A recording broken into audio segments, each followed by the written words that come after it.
twisted, true story.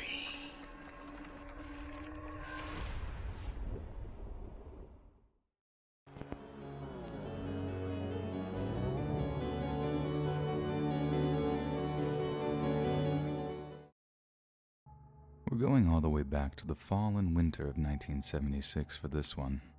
I know, I'm old. And granted it's an old story, I promise you it's a good one. And in the summer of 76, my stupid self decided to move out to California.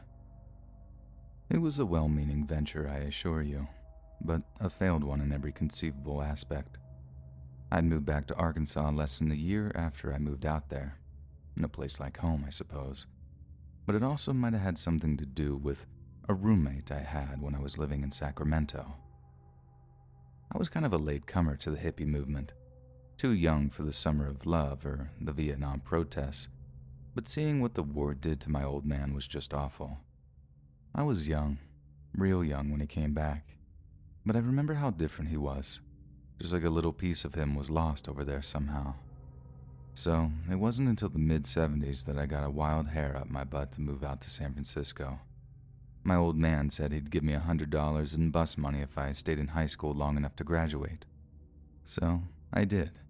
And that same summer I headed out to San Fran on a Greyhound bus. Only I didn't quite make it. I stopped to see a guy I used to go to camp with in Sacramento and, well, just sort of stayed there. His parents offered me their spare room until I had enough money to carry on to Frisco, but living there made me feel like a bum. So, after squirreling away my first 2 paychecks, I decided to move into a shared apartment with 2 strangers. I meet up with the landlord at the house in question. We do a little walk around and he shows me where I'll be staying. The place was really nice.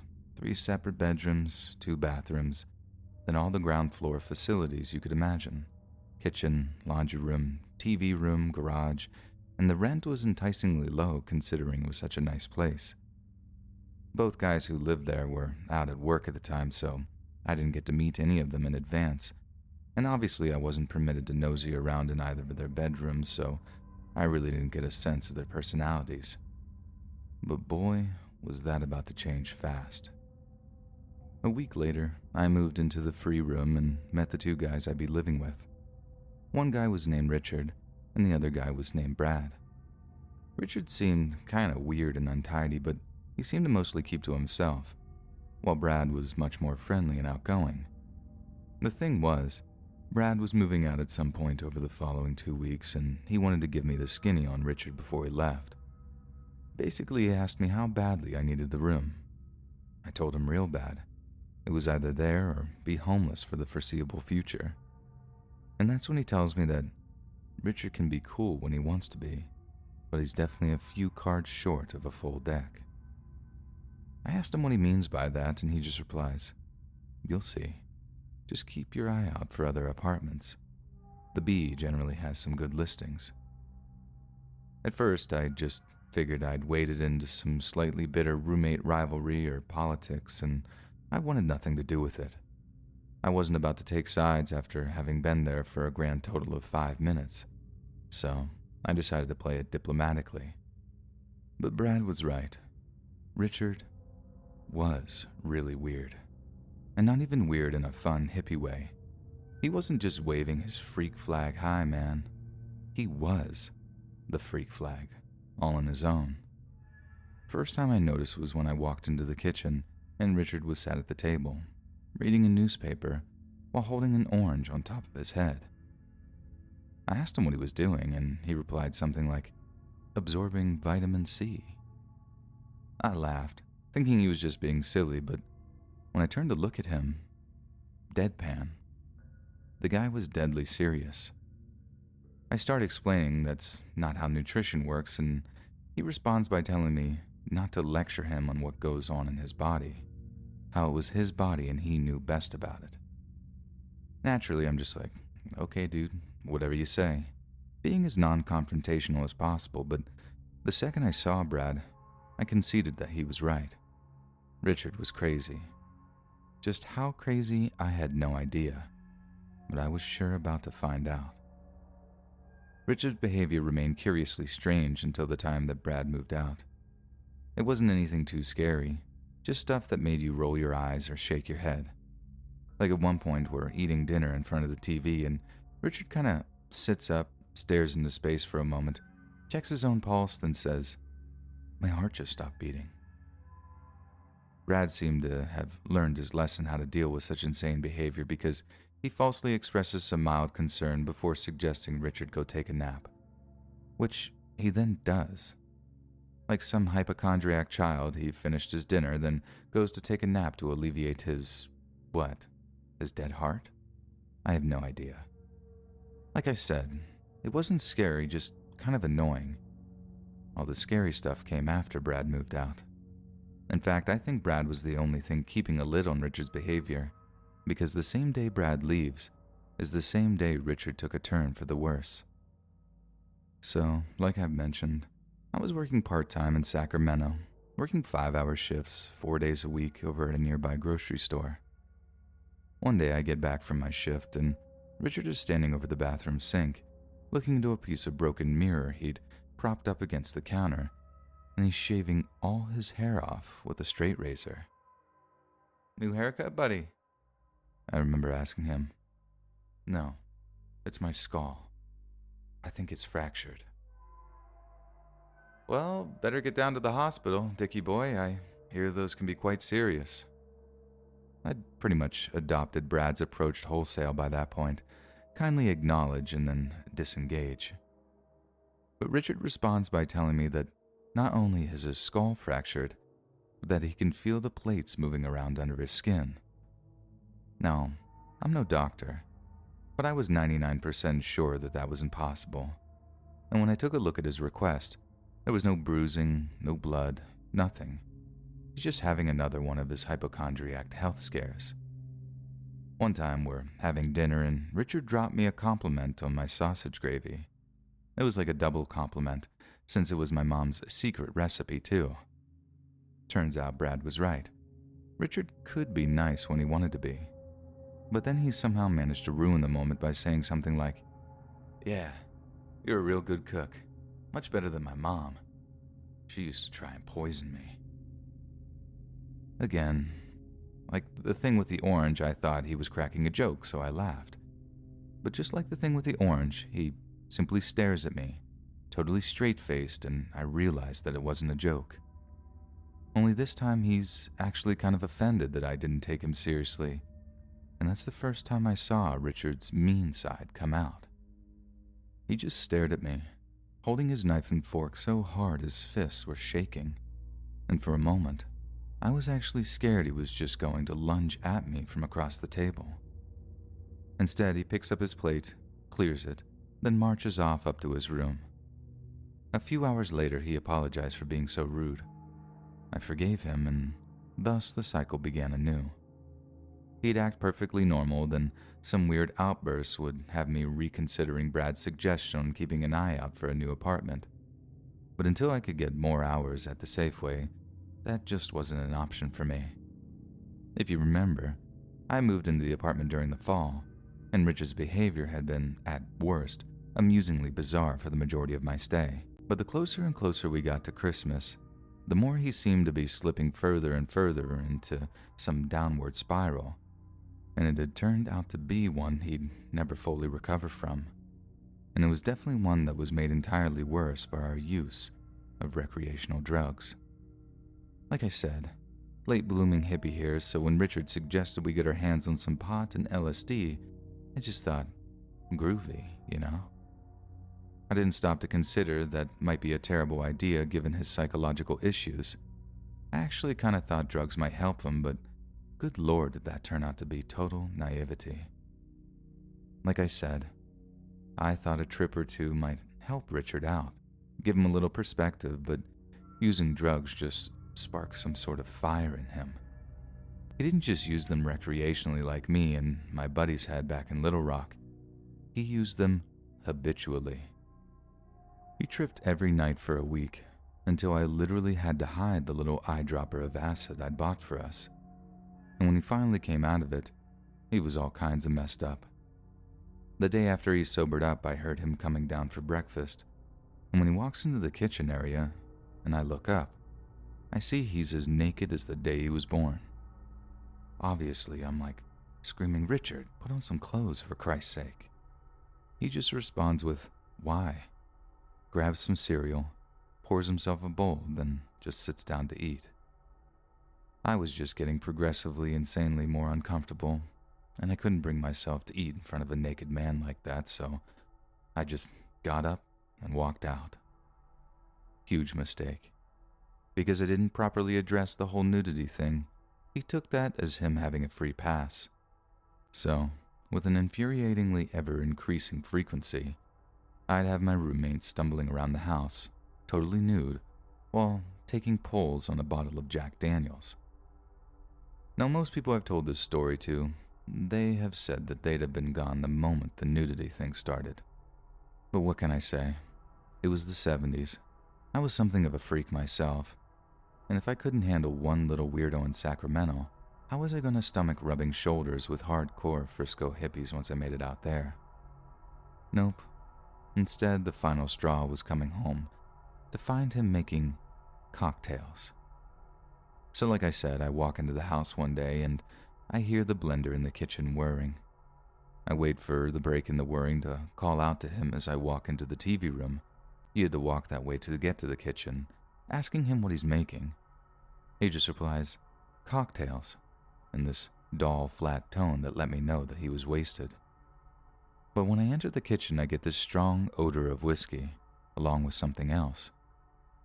Following whatever he'd been doing, Richard had evidently made this very out-of-character attempt to clean up after himself, but he hadn't been completely thorough, as on the plain white countertop, I could still make out what looked like streaks of some thick red liquid. I walk over, run my finger over a patch of it, rubbing it together between my fingers before feeling that it has a distinctly sticky texture to it. "Richard," I said, "is this blood?" "No," he replied. Suddenly I get this sudden urge to lift up the lid of the trash can, but at the same time, I'm also filled with dread. Whatever, or whoever that blood belonged to, there'd surely be remnants of it in the trash. In fact, upon seeing a small, bloody fingerprint on the trash can's lid, I'm sure that's where I'd find the remains. Then, of course, I opened the trash to see a bloody paper bag with what was clearly a stripy raccoon tail sticking out of it. During the mother of all arguments that followed, when I asked him what in God's name he was doing, he tried to palm me off with an excuse I've never, ever forgotten. He briefly stops the blender from whirring and says, "It's going to stop my heart from shrinking." Then carries on grinding up this reddy brown mess of soda, ice, and what I could only assume was raccoon meat. This crazy monster thought he had some rare medical condition where his heart was basically wasting away, and the cure was to blend the organ meats of trapped animals with Jack Daniels and Coca-Cola, of all things. Like I said, that was the final straw.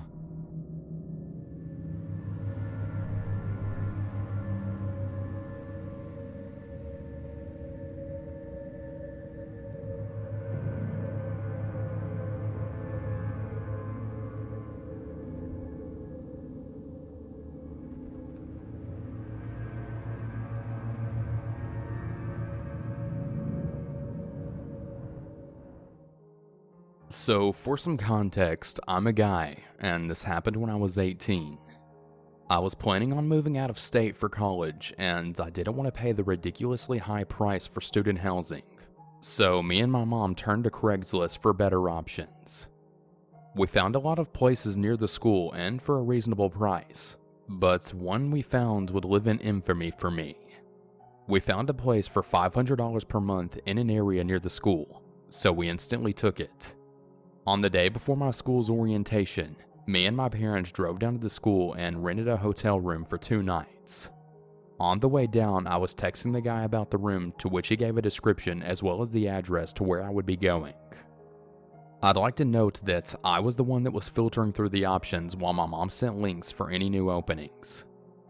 After texting back and forth, he asked for me to send a pic of myself right after he sent a pic of himself. I sent him one, but by examining his pic, I began to feel a bit uneasy about it, especially after he failed to respond to any of my texts after the pic was sent, even the one where I asked him what would be a good time for me to check the place out. Later that night, I talked to my dad about it, and we decided to go to the address while my mom was asleep in the hotel. It was then that my suspicions proved to be true, as we were greeted with a trashy-looking trailer home with a white pickup truck parked next to it. Thankfully, it was like 2 in the morning, so he couldn't have seen us. The very next day after orientation, me and my dad explained our findings to Mom, where we decided that my enrollment at the school would be pushed back to the fall semester until I could find a proper place to stay. So from what I could guess, the guy must have thought I was an 18-year-old female looking for a place to move and that I would be checking out the place by myself. So when it was revealed that I was actually a fully grown man, he must have realized his plans to prey on a teenage girl weren't coming into fruition.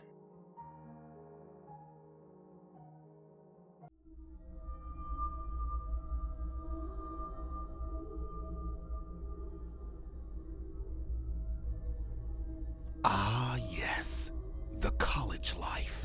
Many graduates look forward to it, and I was one of them. But this horrifying incident that I'm about to tell you made me question my decision. Sandra was my best friend, and we had just graduated and headed off to college. At first, we were going to live in a dorm, but after judging the pros and cons, we decided to rent a small 3-bedroom, 2-bath apartment that was nearby the university. I know what you're thinking. Why rent out a 3-bedroom apartment when there's only 2 of you? Well, that's because it was the only apartment that they had left at the time. The perfect place for college students to become roommates, or so we thought at the time. There were a few cafes down the street, which was perfect since we were going to need jobs in order to pay for rent, food, etc. A few weeks had passed, and we had no luck at getting a job, and it was 1 week before rent was due. Luckily, we met Izzy, a girl that we had met at the local movie theater. She worked at the ticket booth, and we had talked with her frequently when we would go out to see movies. Further along in our conversations, we found out that she had just moved there as well and would be attending the same college, but she said that she hated living in the dorm and didn't get along with her roommate at the time. So we offered for her to move into the 3rd bedroom of our apartment. That way, with her paychecks combined with ours, we'd have the money that we needed for rent. She also told us that she would gladly pay the entire year in advance, which surprised us, but of course, we gladly accepted. We wondered, how did a young college girl who worked at a movie theater would be able to afford to pay thousands of dollars in advance? This had Sandra and I baffled and curious, but we paid it no mind, agreed, and scheduled for her to move in the next day. The next night, after moving her in, we all ordered food, watched movies, and talked about random shit. An hour later, when I had stepped out on the front porch to check the mail, I saw a car sitting out front, and there was someone sitting in the driver's seat with the motor still running. Due to the thick fog, it was hard to tell if it was a man or a woman, but I could tell that whoever it was watching us. In order to get a closer look, I pretended as if I was just getting something out of my trunk, and that's when I noticed that it was a man. He looked to be in his mid-20s, bald head, goatee, and sporting sunglasses, which was the first sign that this guy was up to something. I mean, who wears sunglasses while out at 11 o'clock at night? Something was up. I briskly walked back inside and told the girls that some creepy dude was outside of our apartment, but Sandra said that I was probably just being paranoid due to the horror movie that we were watching. So we discussed it no more, then went to bed. The next night, around the same time, while I was studying, I peeped through the curtains that hung over my bedroom window and noticed the same man sitting in his car just watching the apartment as he did the previous night. I told the girls once again, but when they ran toward the window to see what I was talking about, he was gone. They started to think that maybe I was a little too stressed out due to my classes, and we needed to go out for drinks just to relax and unwind. I was a little stressed and had been studying too hard, and I did need to go out and have some fun, so I agreed with them, and we left for the pub. Later that night, as we arrived back at our apartment, we noticed the front door was slightly opened. Either one of us left the door unlocked and opened, or it was a burglar that had broken in. I was the last one to leave that night since Izzy and Sandra were in the car waiting for me, and I know good and well that I had double-checked the lock. So as we entered cautiously and searched the apartment, there was no sign that anyone had been in there, and there was nothing valuable missing. So we called it a night and went to bed.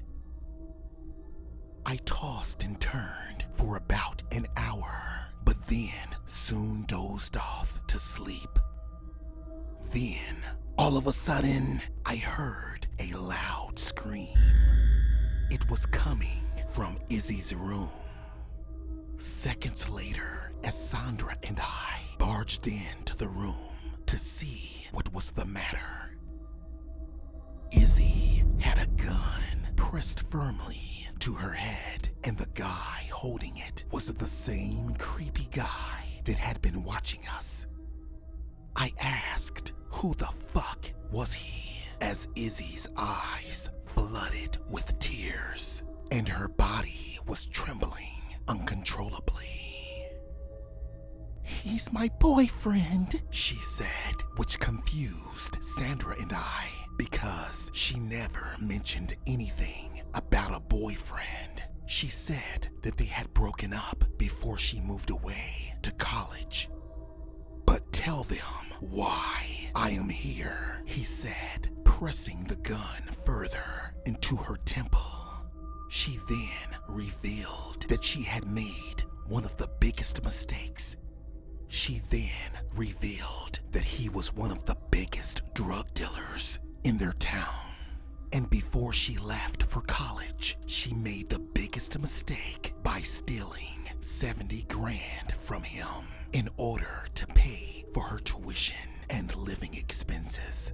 Sandra and I had both realized that's how she was able to pay the rent up front for a year. I begged the man not to kill her, but he said that all he wanted was his money. But if he didn't get it, he was going to blow her fucking brains out all over us. Izzy told him that she had already spent the money by paying rent up front for the year, upsetting the man even further. "Oh hell to the niggity gnaw," he said. "Since you ain't got my money, then you're dead meat," he said as he slowly began to squeeze the trigger. I immediately yelled out that I could get him the money, even though I was unsure if I actually could. So I called up my father and begged him to wire the man the money. Little did he know that my father was a cop, and within minutes, the place was surrounded by the police. That was 10 years ago, and I am far beyond my college days, but that was something that I will never, ever